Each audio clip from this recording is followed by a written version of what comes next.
So this week's Parsha, Bemidbar, begins with a census, as was mentioned. Censuses are not the most spiritually invigorating topics that the Torah discusses.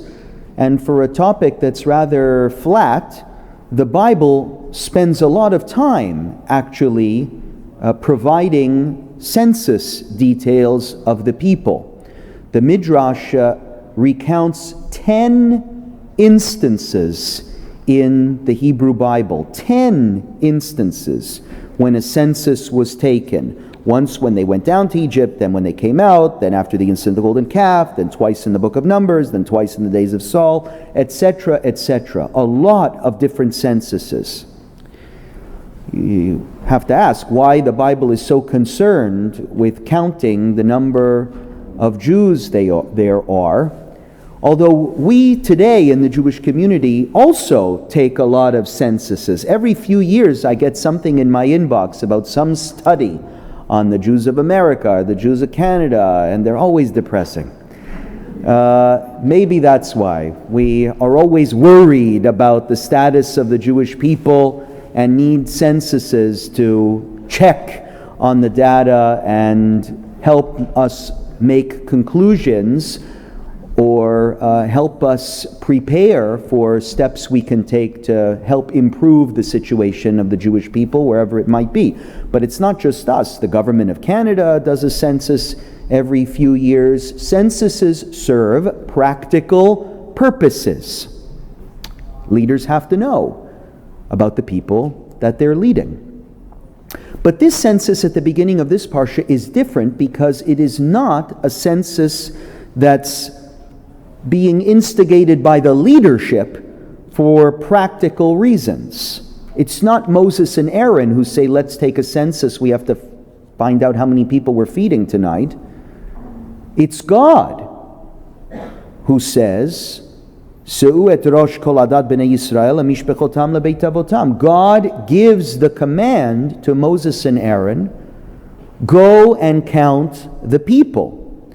Well, we may understand why the leadership needs to take a census, but God is omniscient, all-knowing. Why does God need to have Moses and Aaron count the people? If God is all-knowing, could have just said, hey, Moses and Aaron, there's 600,000 people here, line them up the way I tell you to. So what do you do whenever you have a really good question? I think it's a good question at least. And you don't know the answer. A good question in the Torah. Aside from emailing the rabbi. You have to look at the commentaries. When you open up most books of the Bible, the Chumash or otherwise, you'll always see a commentary or two or three surrounding the verses. They are almost more important than the text itself. You read the text itself without any direction or depth, you could be led astray. You could think the verse says something, but it doesn't say that at all. You need commentaries to help you appreciate, understand the depth of the different verses, to understand questions that you might have that don't seem to be answered by the plain sense of the text. So you all get my question, right? Why does God need to have Moses and Aaron count the people when God already knows how many people there are? I'm going to explain two different answers by two major commentaries on the Bible. One that I think is good, one answer that I think is good, one answer that I think is great. The first answer is provided by Rashi. He's the go-to. When you want a good interpretation, sticks to the plain sense of the text, but uses his creativity and Jewish thoughts and Talmudic sayings to understand what the text means, you always first go to Rashi. Rashi says this, Mitoch chibatan lefanav, HaKadosh Baruch Hu moneh otam kol sha'ah. Because God loves the Jewish people so much, He counts them all the time. Now, you may not understand what this means, but this week my kid was driving me nuts about these stupid baseball cards that they have at Tim Hortons, and he has a whole book full of these baseball cards, and I had to go to 8 different Tim Hortons to find him the cards that he wanted. If you have a collection of baseball cards, Rona, you're asking me, where are you going with this, Rabbi? If you have a collection of baseball cards, you will, like my son does, you will often catch him in his room going through the cards over and over again, sorting them by team, sorting them by the better players, the worst players, the lousy players, counting how many he has. And I think that's exactly what Rashi is talking about when he speaks of God counting the Jewish people. God cares very much about each and every Jew and loves each and every Jew so much that He keeps counting them over and over again. It's a sign of His love. So it's not a bad answer. I said it was good, but it wasn't great. The great answer comes from a rabbi who lived a few centuries later named Nachmanides, or the Ramban. The Ramban lived a few centuries later, so he knows about Rashi's answer, and when he gives a different answer, it means he also thinks good, but not great. What does Ramban say? I'm going to read in the Hebrew, I'll translate with you. Kehevei lifnei av hanevi'im. When a person is brought during the census before Av hanevi'im. Who is Av hanevi'im? The father of all prophets is Moses. Ve'achiv kadosh Hashem. Who is his brother, the Holy One of God? Aaron the high priest. When a person is brought before them, V'hu nodeh aleihem bishmo, and he says to them, my name is Moshe Yankel, the son of Yaakov Shmuel. Yihiyeh lo b'davar hazeh zechut v'chayim.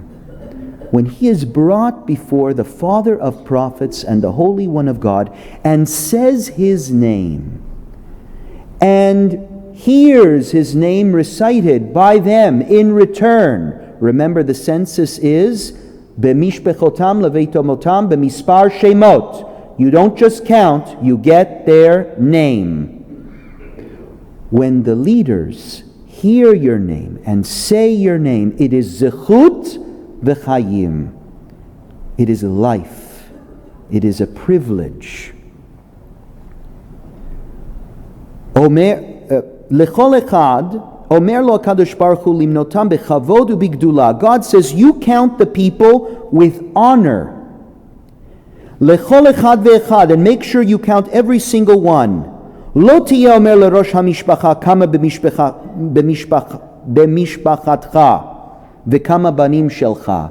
God says, when the people are brought before you, don't say, I only want to talk to the head of the family. You don't say, how many kids are there in your family? Like we do the censuses in Canada. The adult fills it in for the children. That's not the Jewish census. Ela kulhon yehon ovrim lefanecha be'ema uvechavod. Everyone, men, women, children, elderly, young, disabled, doesn't matter. Every single person is brought before Moses and Aaron, ve'ata moneh otam, and you get their name and you count them when they are brought before you, b'mispar uveshemot, their number and their name. According to the Ramban, this census was not for God. It was for the people. When you are one in 600,000, you probably often feel like you don't count. You probably often feel dispensable. But Ramban says, imagine how it must have felt for that one person who feels depressed to be brought before Moses and Aaron even just for a few moments. And the person says their name and explains where they come from. And maybe they say, I haven't been feeling well lately. Could you say a prayer for me? And Moses and Aaron see them and ask a few questions, play Jewish geography a little bit. And most importantly, they say, you count. You count. You make a difference. That's what that census was trying to accomplish. It was designed to give everyone a sense that they mattered. The Rebbe of Klausenberg was a very, very holy man, a Holocaust survivor. The Rebbe of Klausenberg wrote, this is the Rebbe She Ramban. The Rebbe She Ramban. What does it mean?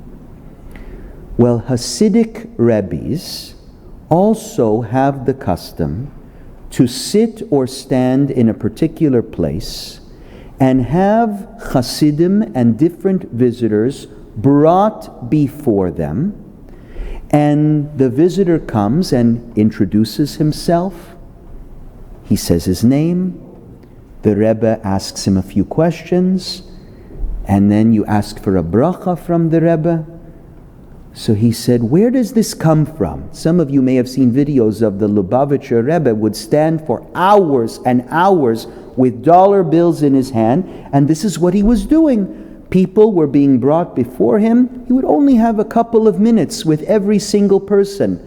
But people talk about the encounter they had with the Lubavitcher Rebbe like it was one of the most transformative moments in their lives. Those who were privileged to be alive when he was alive and went to Brooklyn to experience that. It's so powerful that people today still go to his grave and try and spend a few moments there and get a bracha from the Rebbe. I won't get into that. But this is a custom in Hasidic circles, based, according to the Klausenberger Rebbe, on the original Rebbe, Moses and his brother Aaron. It is the responsibility of leaders to connect with people. This is the lesson of the census. Moses and Aaron had every reason to stay like I am now on a pulpit, distanced, above and away.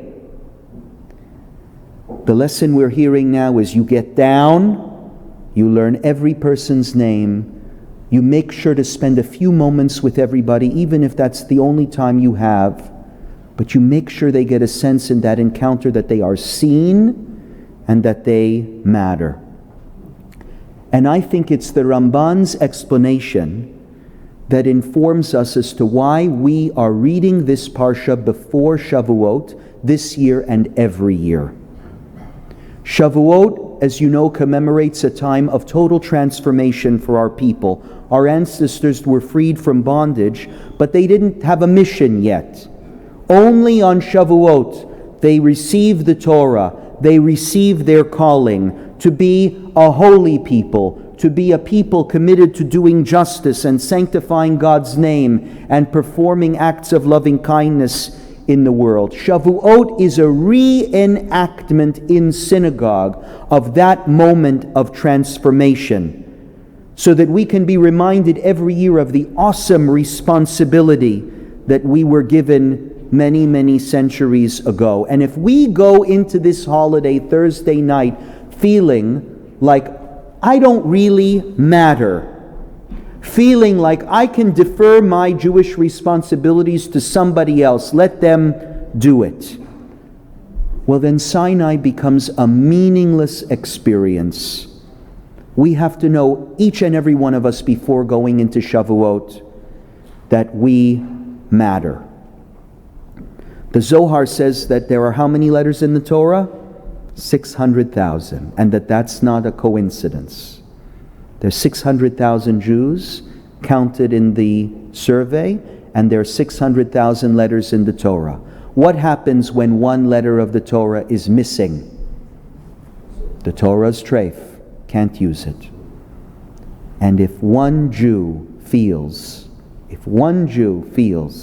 that he's missing, that she doesn't matter, that she doesn't need to be counted, that because of some disability or whatever they don't matter, then our tradition becomes treif. This is, I think, a serious problem in Jewish life today. Sense of apathy and complacency. Let somebody else do it. I don't have time. And similarly, the sense that I don't matter. I may be here, but I don't think anybody sees me. I don't think anybody knows my name. I don't think anything could be more offensive to the spirit of our tradition, which teaches, according to the Mishnah, that whoever destroys one life, it is as if they destroy a whole world. And whoever saves one life, it is as if they have saved an entire world. Offensive to our tradition, which makes a point of including minority opinions when it makes decisions on Jewish law, because even if we disagree with someone, they still matter and their point of view still counts. Offensive to our tradition, which believes that we, the Jewish people, are incredibly small in number, but have the power to change the world. The census in the wilderness was not about counting people. It was about reminding everyone that they count. As Rabbi Nachman of Bratslav wrote, "The day you were born was the day God decided that the world could not be sustained without you." That's for you, Shirley Ann. But it's for all of us too, not just on our birthdays, every day. The day you were born was the day God decided that the world could not be sustained without you. As we head into Shavuot, let us honor the unique gifts in ourselves and in others. Let's make an effort to see them.